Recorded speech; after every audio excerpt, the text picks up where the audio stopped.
Изминатиот петок беше последниот ден за поднесување молба за апанажа на пратениците од претходниот состав.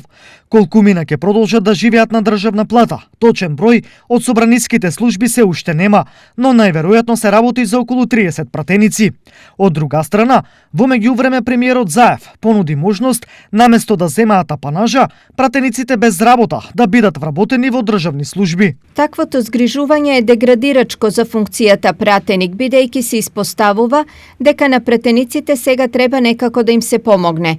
Во секој случај, јас од морални, етички и причини предизвикани од економската криза не поднесов барање за апанажа, Вели бившата пратеничка Ивана Туфекџик. Од друга страна, за Илија Димовски принципот апанажа има друга смисла.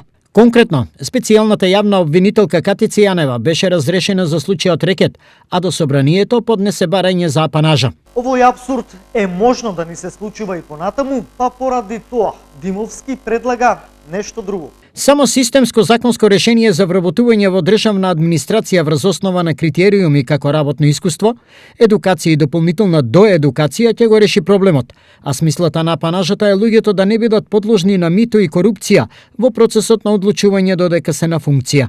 Во меѓувреме, барање за апанажа се очекува да поднесат и некои министри и други владини функционери, зашто нивниот рок завршува за 1 месец, практично од денот кога е избрана новата влада.